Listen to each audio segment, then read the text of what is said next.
Welcome to our latest Hippocratic Adventures chat, where we talk about everything related to practicing medicine abroad. I'm your host, Dr. Shwini Bapat, a US trained palliative care doctor now living in Portugal. And of course, if you haven't already, make sure to join our weekly email newsletter. This is where we share job opportunities, inspiring stories, and strategies to help you move abroad.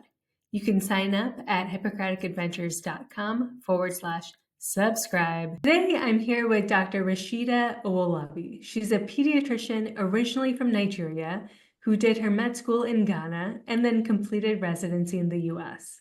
She has since lived and worked in England for a year before just recently relocating to Canada. So before we get started, smash that subscribe button, sit back, and enjoy.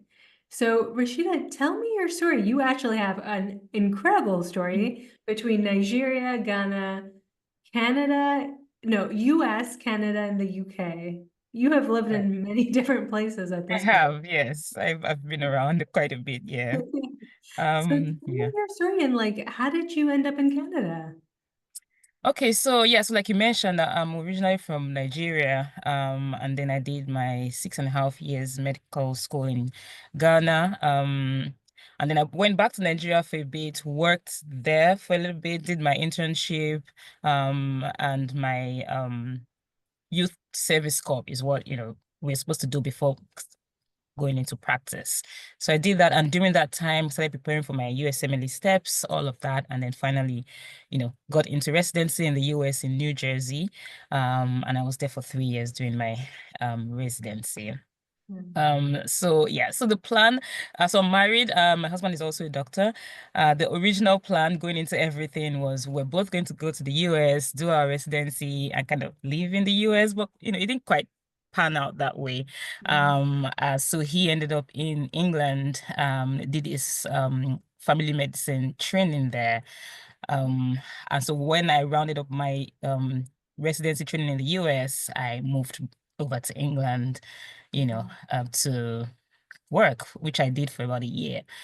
And during that time, we had a family situation in Canada, which we kind of needed to be in Canada for. So that's how I kind of ended up here.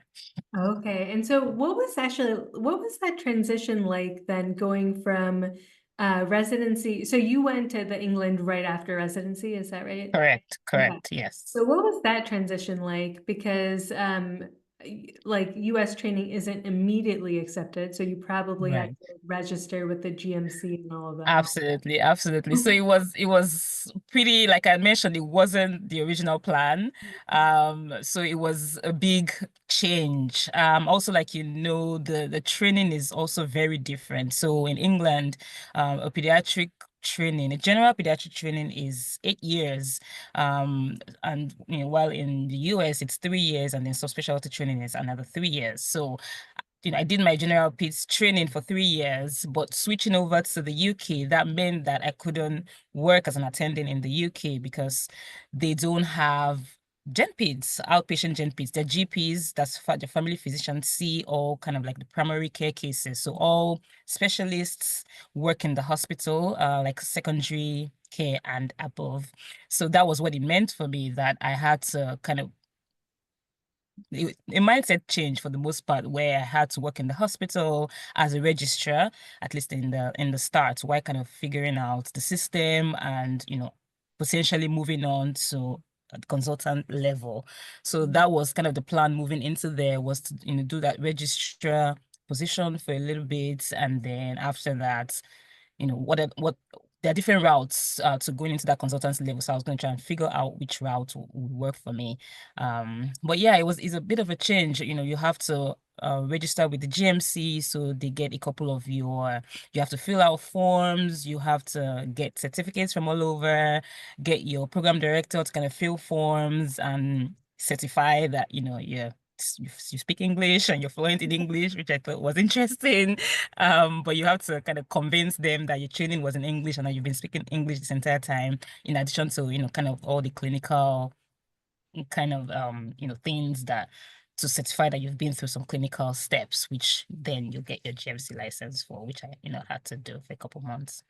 Wow. So that's very impressive that you were Yeah. able to get all that paperwork ready by the Yeah. end of residency to actually Right. transition to working there.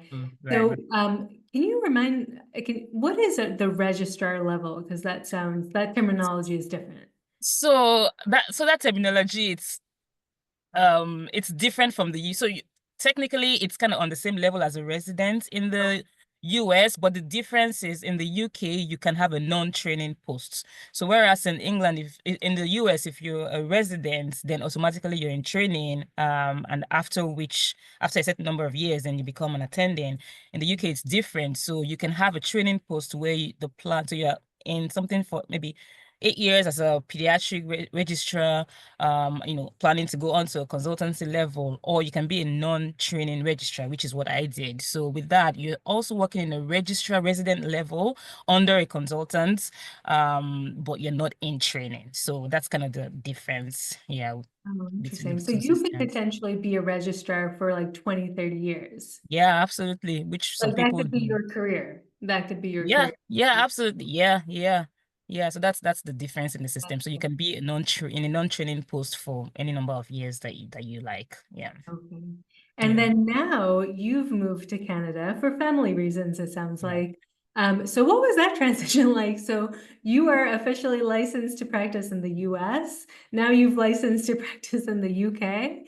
Right. And now you're also licensed to practice in Canada. So what Right. was that transition like? That sounds like a whole lot of paperwork as well. A whole lot of paperwork as well. So it's really interesting. So the good thing about it, and it's come a long way in the past couple of years. For US trained physicians to work in Canada, there's been a lot of changes. So by the time I was kind of looking into the process and trying to get there, it was at the stage where once you are a US trained pediatrician, you can just automatically do your CPSO, which is the Canadian Physicians and Surgeons of Ontario kind of licensing process. You can automatically just go through that process without needing to write an exam, without needing to do something called the um I forget what it's called now, but it's something where you are kind of supervised. So it's called the supervision, sorry. So that was up until a year ago. If you were trained in the US and you wanted to move to Canada, you had to undergo at least a year or 18 months of supervision before technically you can have your unrestricted or independent license. So by the time I was looking into it, I didn't have to do that anymore. So it was just a straightforward process of filling out the documents, getting licensed and start working. So that Uh, kind of worked out. Yeah. Yeah, that timing worked out really Mm, well. Because absolutely. I've definitely heard other stories, but that's amazing that now US trained physicians have a much easier time working in Absolutely. Canada more. You just have to submit your appropriate paperwork. You Right, don't right. have to do supervision, it sounds like, No, no, you and don't. you can just start working. Yeah. Um, so you have actually started working. You work at Kid Crew Clinic in Right. Ontario. I believe that's in That Toronto, in it's down. in Toronto, yes. That's Yeah. amazing. That's really, Toronto is such a desirable, like multicultural, diverse city. So Yeah, that's really cool. it's beautiful. Yeah. So you started working there. How is the pediatrics practice in Canada there at Kid Crew different from what your experience was in the US? So it's quite different. So even though I technically didn't work as an attendant in the US, I still kind of have an experience as a resident.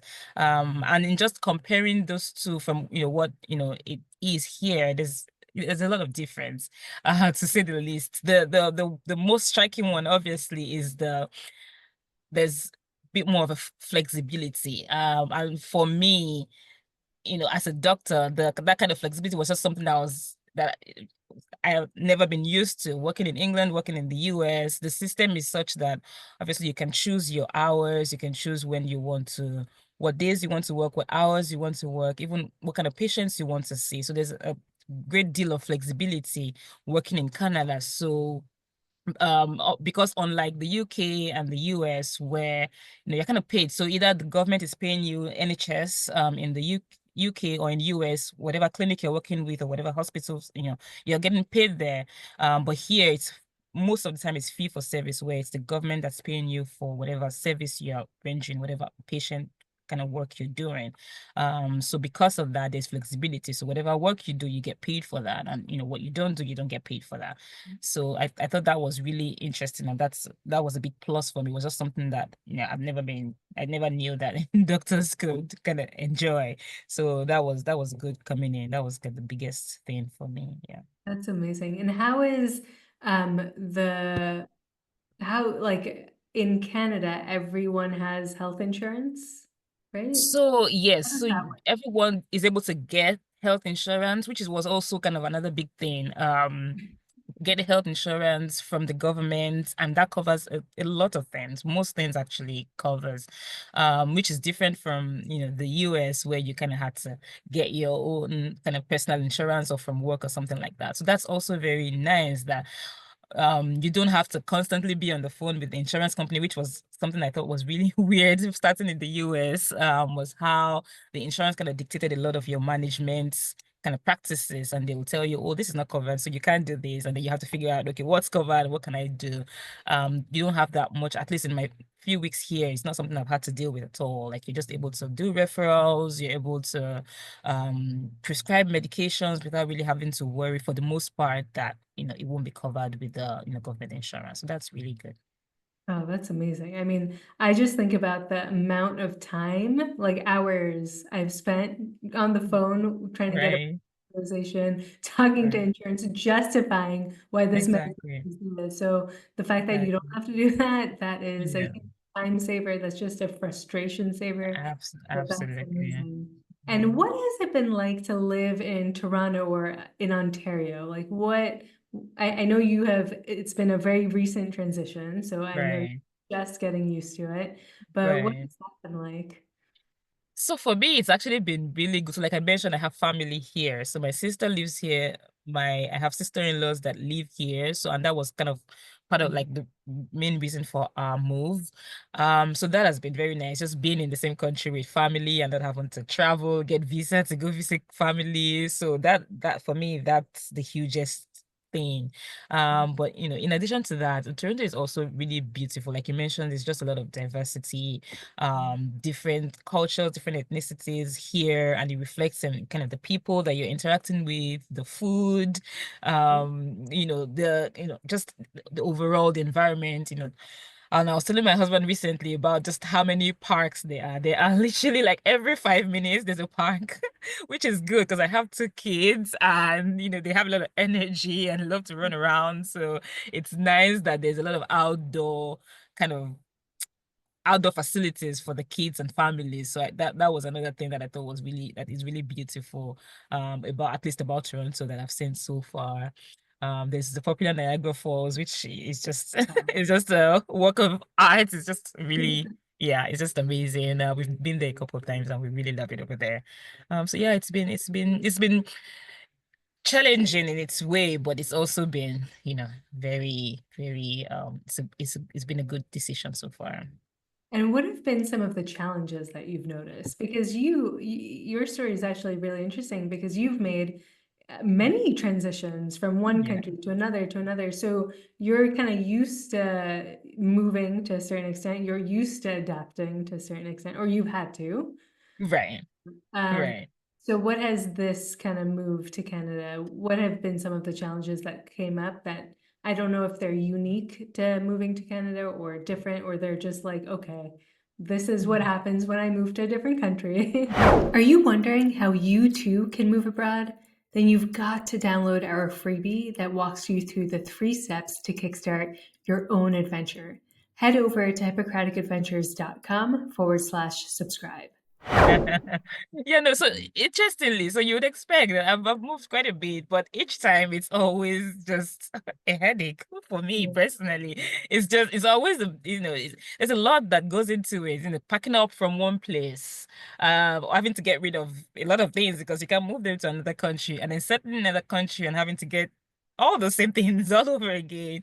So it's always challenging, like regardless. Moving is never easy. It's always, but at the end of the day, you kind of have to, figure out like what's the reason for the move. Is it worth it? Why are you doing it? So at the end of the day, you could just kind of have to rest back and just think about your reasons for moving and just kind of, yeah, you have to do it. And then thankfully, hopefully it'll be worth it. So, which is always kind of the hope with it. Challenges in terms of moving specifically to Canada, to be quite honest with you, it's been the least challenge, like, for me anyway, between all the moves that I've had to make. I'll say this has been the least challenging. From a professional standpoint, I didn't have much of an issue in terms of, like I mentioned, transitioning and getting licensure with the CPS. So I didn't have an issue at all. Like, it was pretty straightforward. All the documents that I had it done within a few weeks, to be honest with you. All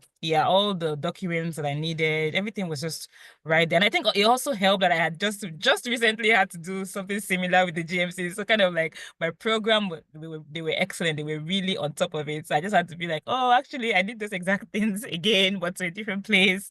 And they just kind of got everything for me. So it was pretty easy in that way, transitioning.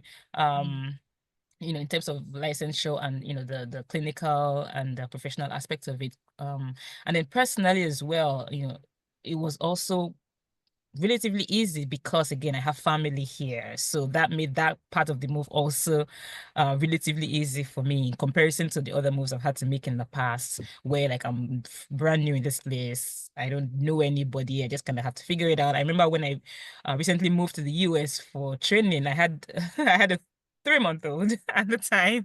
So that was easily one of the most difficult moves I've had to make. So I had a 3-month-old. I had this residency job, which is, crazy number of hours in a week. And then COVID happened right around that time. So it was pretty hectic. It was a pretty hectic move. So, if so in my mind, if I'm comparing that to this, it's like I had its own challenges, but it was kind of like a cakewalk in comparison, to be honest. So it's not been too bad at all. It's been okay. Amazing. When you've had so many moves, you have other moves to compare to, and you're like, oh, Right. that was much easier than Yeah, moving a absolutely. 3-month-old and starting Yeah, residency in absolutely. that happened. So yeah. Exactly. And Exactly. so how did your kids then kind of adapt? It sounds like maybe I don't know how old they are, but So how, yeah, I have a 5-year-old. The 3-month-old is now 5-year-old, and 16-month-old. okay. So Yeah. I guess, how have they adapted to this move? So the 16-month-old doesn't care as long as mom is there, she's fine. But the 5-year-old, he's been actually pretty good. So he just recently started school here. He already has friends. He loves his school. He loves his teachers. So that, in that way, and he has his cousins here now. So in that way, he loves it. To be honest with you, yeah, it's not been bad at all with him. That's amazing. Well, Yeah. any advice for a fellow physician who's thinking about either moving to Canada or who's thinking about an experience abroad? And this is actually coming from you who has moved many times. I would love to hear kind of what advice you may have, because you come from this very unique experience of Right. many moves under your belt. And you're clearly someone who is flexible and adaptable, because Right. if you aren't, you can't survive that many moves. Absolutely. And it's funny you say that because the people that know me will not describe me as flexible and adaptable, to be honest with you. But yeah, it's something that I've had to kind of become with all the moves and um, you know, all the choices that I've had to make. It has kind of forced me to be more flexible and to kind of think more of the bigger picture. Like, why am I doing this? So regardless of what challenges I experience in the process, I've just kind of had to be like, okay, this is why I'm doing it. This is the big reason why, and I just have to um kind of pull through. So in terms of advice, really, I think the big thing, and I know which always kind of comes to the front of my mind when I'm making a big move or a big change like that, is the fear of the unknown. Like, oh, what's gonna happen? What if it doesn't work out well? What if what if I don't get the job? Or there's always a lot of, if you allow yourself to go down that rabbit hole, like you would just kind of be there, stuck there. So I think my biggest advice would be to just kind of not go there, not think too much about the fear or about the unknown, or allow yourself to kind of be too fearful about it, because at the end of the day, things are going to sort themselves out. You're going to have challenges, but that's just life. That's just regardless. Even if you stay in the same place, like you can never tell what challenges are going to happen. So I think as long as you have a reason for your move that's kind of solid, and it's personal to everybody, as long as you have a good reason for it, I think you should just not let the fear of what might happen stop you from kind of pursuing it. I think that's brilliant advice. I think I'm gonna listen to that again, and I think there are a lot of physicians that are gonna definitely hear that as well. Right. So thank you so much for joining us. Thank you so much for sharing your time Absolutely. on this beautiful morning, for taking it and sharing it with us, for sharing your story. I really, really appreciate that. And I do want to say that Kid Crew Clinic, which is where you work in Toronto, Canada, actually does have openings for pediatricians. So if there are US trained pediatricians looking to move to Canada, potentially Toronto, which I will say I have visited so many times. It's one of my favorite cities, has really good food, really diverse food. Exactly. Like just like a really cool place to live. I have cousins there as well. So we used to visit. I lived in New Jersey, so we used to make that trip Okay. to Toronto like once a year. So it's just a lovely, lovely place. So anyways, if you are interested, Kid Crew Clinic is hiring pediatricians, both generalists and subspecialists. And I will include the link in the description below as well, so you can check that out. But thank you so much for joining us and for just You're just welcome. sharing your wisdom. I mean, I loved it. Thank you. Thank you for having me. And look, if you want to be in the know about everything related to practicing medicine abroad, join our email newsletter. Sign up now at hippocraticadventures.com/subscribe. And with that, look, we wrap up another episode of Discovering Where Your White Coat Can Take You. So make sure to like, subscribe, share this with a colleague or friend, because this really helps us reach more physicians who want an experience abroad and just don't know how to do it.